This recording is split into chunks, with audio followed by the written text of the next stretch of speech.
Hello guys, gimana kabarnya hari ini? Semoga sehat-sehat semuanya ya.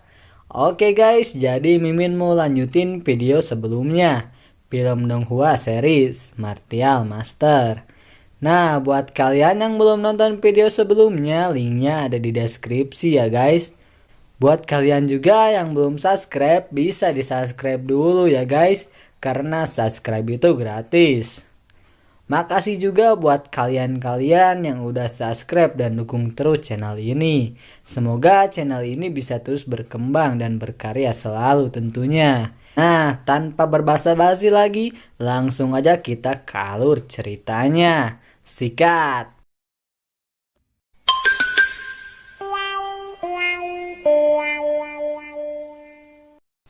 Setelah membangkitkan Bloodline Ling Tiang, mereka pun berpisah. Di sana Qingchen langsung ke toko Papiliun, yang dimana toko itu menjual beberapa pil atau obat-obatan herbal. Lalu kita pun diperkenalkan dengan seorang pelayan yang bernama Ling Yu. Ling Yu menunjukkan beberapa pil di toko. 这个柜台上摆放的是一品的疗伤弹药，至于那个柜台上摆放的是一品的突破擂台，是辅助类的。往前边去，那边的柜台里摆。 Tapi lagi dan lagi karena wawasan Qingchen yang luas, dia mengetahui kalau pil-pil itu tidak berkualitas. Dan ternyata tujuan Qingchen ke sana adalah untuk mendiskusikan sesuatu hal dengan bos toko. Tapi Ling Yu bilang kalau bosnya sangat sibuk dan hanya seorang alkemis lah yang dapat mengunjunginya. Yo lur, alkemis itu adalah seorang pembuat pil atau obat-obatan herbal. Mendengar hal itu, Qingchen pun langsung memutuskan untuk mengikuti ujian alkemis. Melihat Qingchen yang masih sangat muda, Ling Yu meremehkannya. Tapi meskipun begitu, dia tetap mengantarkan Qingchen ke tempat ujian. Qingchen pun langsung mendaftar. Tapi karena dia tidak memiliki sertifikat magang, dia tidak diperbolehkan daftar. Tapi Qingchen tetap ingin mengikuti tesnya karena pada aturannya siapapun boleh untuk mengikuti ujian alkemis. Tak lama ada seorang penguji datang, namanya adalah Mu Chen. Manajer di sana mengatakan kalau Qingchen tidak memiliki sertifikat magang, tapi tetap ingin mengikuti tesnya. Dia lagi-lagi mengingatkan ujiannya, dan akhirnya Qingchen pun diperbolehkan untuk mengikuti ujiannya. Orang-orang di sana pun meremehkan Qingchen karena memang ujian alkemis sangat susah. Bahkan ada peserta yang mengikuti ujian ini selama 12 kali, tapi tetap tidak lolos. Ya lur, ujian ini akan dibagi menjadi 3 babak. Babak pertama ujian tertulis, babak kedua memproses kemurnian obat, dan ketiga penilaian penyulingan. Tes pertama pun dimulai. Para peserta harus memiliki poin 19 jika ingin lolos ke tes kedua. Penguji di sana bilang kalau tes kali ini sangat sulit karena ditulis langsung oleh Master Liu, seorang alkemis tingkat 2 di situ, dan terlihat beberapa orang cukup kesulitan dalam menjawabnya. Tapi semua itu tidak berlaku untuk Qingchen ya lur. Huhuhui, asik. Dia dengan mudahnya menyelesaikan ujian. Para penguji di sana pun kaget karena jawabannya pun benar 7. Tapi 3 jawaban terakhirnya dianggap salah, karena itu dianggap hanya omong kosong. Dan hal itu membuat Qingchen hanya mendapat nilai 70. Singkatnya, tes pertama pun selesai. Tak lama dari situ ada seseorang datang, dan inilah yang bernama Master Liu. Dia langsung mengecek beberapa jawaban dari peserta, tapi ketika dia melihat jawaban dari Qingchen, dia kaget karena ternyata jawaban Qingchen benar semua, yang seharusnya dia mendapat nilai sempurna.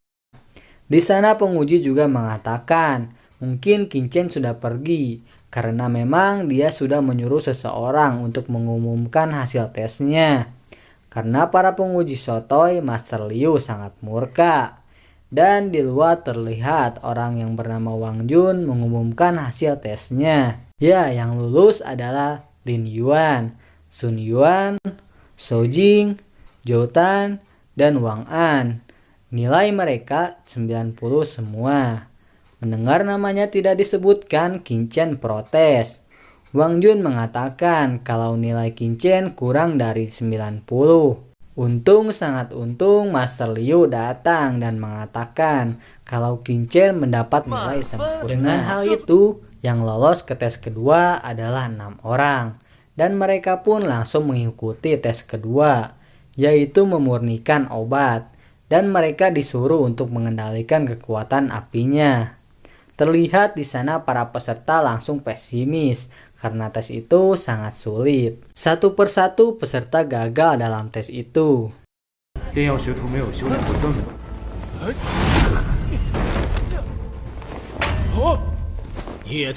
Sampai salah satu cewek, si Shou Jing, dia berhasil lolos. Zhou Tan dan Wang An juga berhasil lolos. Dan Qin Chen mendapatkan kesempatan terakhir. Melihat Qin Chen yang hanya mengaktifkan setengah dari arainya, Zhou Tan langsung merendahkannya. Tapi Qin Chen membuktikannya kalau dia bukan orang sembarangan. Dia juga menjelaskan tentang pola arai untuk mengontrol pembentukan api. Karena penguji masih meremehkan pendapat Qin Chen, dia langsung menyuruh mereka untuk melakukannya sendiri. Dan terbukti cara Qin Chen berhasil. Dengan ini ada 4 orang yang akan melanjut tes ketiga, yaitu Shou Jing, Zhou Tan, Wang An, dan Qin Chen. Tes ketiga ini adalah penyulingan atau pembuatan pil tingkat 1. Mereka langsung diberikan bahan-bahannya. Qin Chen pun langsung beraksi. Melihat cara pembuatan Qin Chen, semuanya kaget dan menganggap Qin Chen tak mengerti cara pembuatannya. Tapi di sana Qin Chen lagi-lagi membuktikannya. Dan dengan cara ini dia berhasil membuat pil tingkat tinggi. Singkatnya, Qin Chen dan Wang An lah yang berhasil lolos. Dan dengan itu juga mereka resmi menjadi seorang alkemis. Di situ Qin Chen mengatakan ingin bertemu dengan bosnya untuk membicarakan bisnis. Tapi semuanya kaget karena memang seorang alkemis senior saja susah untuk bertemu dengan bos. Tapi karena kengototan Qin Chen, Master Liu pun mencoba untuk mempertemukannya. Ya, inilah pemilik papiliun yang bernama Xiaoya. Awalnya dia menolak untuk bertemu. Tapi setelah mendengar penjelasan Liu, dia akhirnya mau untuk bertemu. Di sana Qin Chen meminta Xiaoya untuk mencoba pil buatannya tadi.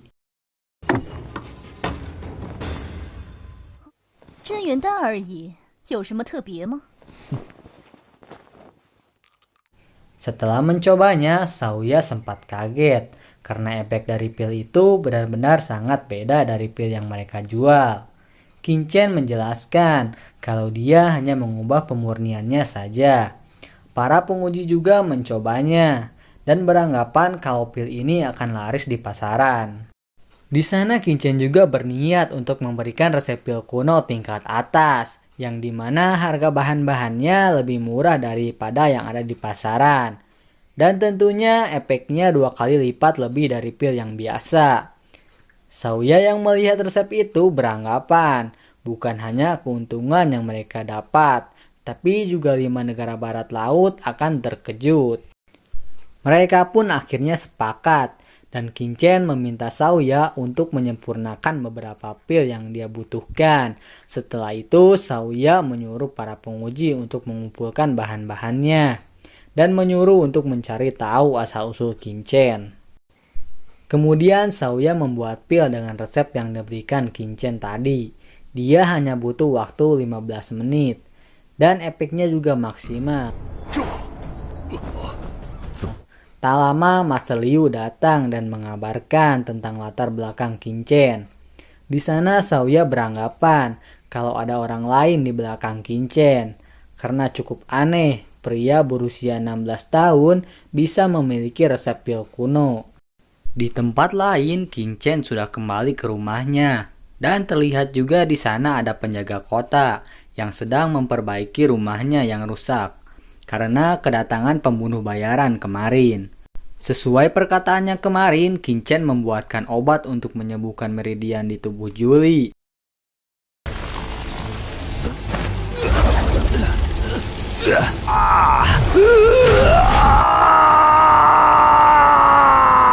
Di sana Julie sangat berterima kasih karena selama ini tidak ada dokter yang mampu untuk menyembuhkannya. Dan dengan ini juga kekuatan Julie bangkit lagi. Dia juga menembus Heaven level, satu tingkat di atas Earth level. Besok harinya terlihat orang-orang di kota sedang membicarakan soal Qin Peng yang akan pulang dari perbatasan. Yo guys, Qin Peng ini adalah anak tertua dari keluarga Qin. Mereka semua beranggapan kalau Qin Peng adalah Ryuki, paling berbakat di kekaisaran Qi. Tak lama ada seorang pria datang, dan inilah yang bernama Qin Peng. Dia juga adalah kakak dari Qin Peng. Jelas kedatangannya kembali adalah untuk menyelesaikan beberapa masalah yang telah dibuat oleh sang adik. Orang-orang di sana pun beranggapan kalau akan ada pertarungan antara Qin versus Qin Peng. Setelah itu dia dipanggil oleh kaisar.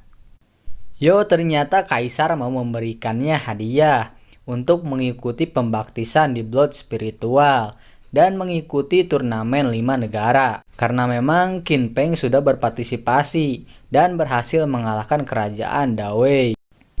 Selain itu, jika Qin Peng berhasil memenangkan turnamen 5 negara, dia akan diberikan gelar militer Hou, yang dimana itu adalah gelar terbaik di antara jenderal muda. Mendengar itu, Qin Peng sangat pede akan bisa memenangkan turnamen itu. Di sana dia juga punya permintaan, tidak jadi mengirim Qin ke Blood Spiritual. Tapi sangat jelas kaisar tidak bisa melakukan itu, karena dia telah menjanjikan itu sebelumnya. Setelah itu dia langsung pulang ke rumah keluarga Qin.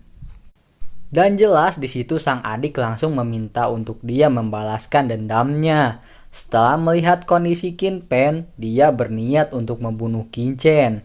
Oh ya, si Qin Peng ini sudah berada di Earth level tahap akhir ya guys.